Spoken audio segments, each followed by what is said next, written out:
जय श्री जगन्नाथ। एस्ट्रोलोजर कृष्णचंद्र नायक चैनल तरफ दर्शक बंधु मान को मोर कोटि कोटि प्रणाम। आज एक सुंदर विषय वस्तु नहीं आपण निकट को उपस्थापना करने चली आसी। आज विषय वस्तुटी होची गृह रे अशांति, स्वामी स्त्री मध्य कलह एवं निज गृहर धन वृद्धि निमंते एक अति सुंदर प्रतिकार व्यवस्था उपस्थापना करने को जाउछि।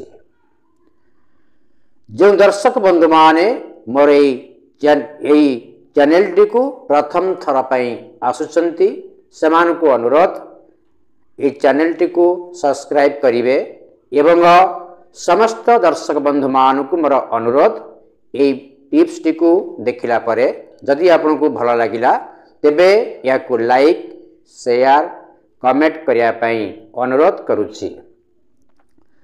चलंतु दर्शक बंधु आज ये एपिसोड टी आरंभ करिबा को जीवा। मने रखंतु दर्शक बंधु शनिवार होइथिबो ये कार्यटी को केवल जणे स्त्री लोक ही करि पारिबे। मने रखंतु केवल मात्र परिवारर जणे स्त्री लोक यही कार्यटी करि पारिबे। शनिवार हेइथिबो सेदिन शनिक नक्षत्र पड़िथिबो।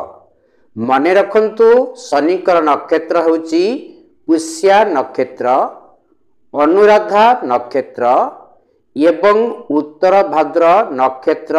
यही तीनोटी नक्षत्र मध्यरु जे कोनोसी गोटिए नक्षत्र पड़िथिबो सेदिन शनिवार होइथिबो।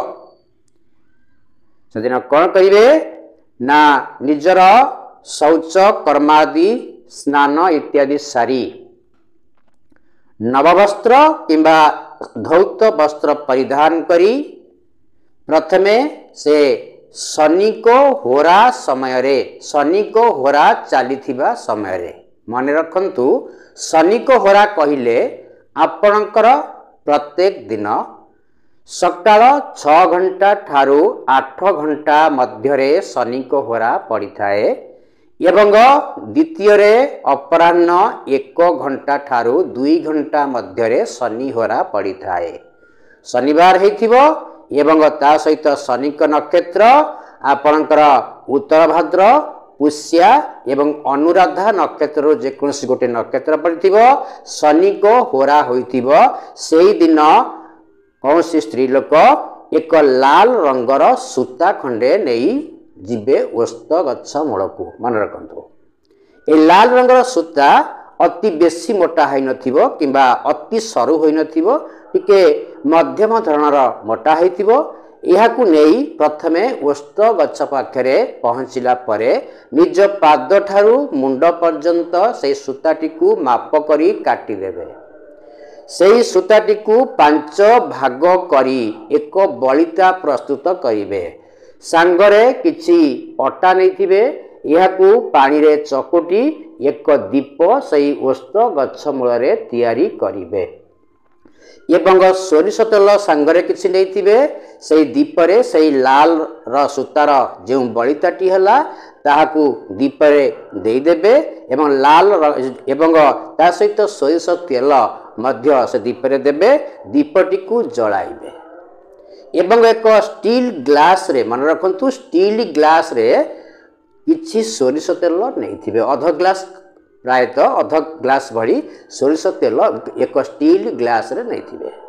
दीपटी जलैबा समय प्रथमे से हनुमान को स्मरण करिवे एवं तापरे तांकर धनर अभाव रहिबो नाही एवं ता सहित स्वामी स्त्री मध्यरे कलिद्वंद हटि जाऊ बोली एवं ता सहित घरर शांत परिवेश सृष्टि हो बोली ये कामटी मने मने स्मरण करिवे।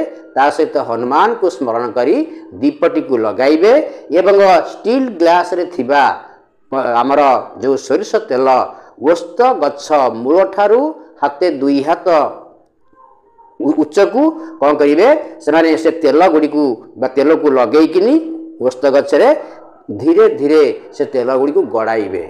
यही क्रियाटी मन रखिबे 9टी शनिवार से नक्षत्र भोग होतिबो आपण से शनि होरारे ये कार्यटी कर सारा पर 9टी शनिवार कर सारा तापरे कौन सी गरीब भिकारी पाखक आसी तांकु किछि दान देबे किंबा कौन सी अक्षम व्यक्ति को किछि दान देबे देखिबे आपणकर क्रमे क्रमे पारिवारिक शांति स्वामी स्त्री मध्य कली झगड़ा एवं निज परिवार रे धनर वृद्धि घटी आपण निहाती आपण अति कम रे बहुत भलरे रहिबे। जदि मोर एई टिप्स टी आपनकु भल लागिछि तेणु याकू लाइक कमेंट शेयर करने के भूलंतु नाही। जय जगन्नाथ।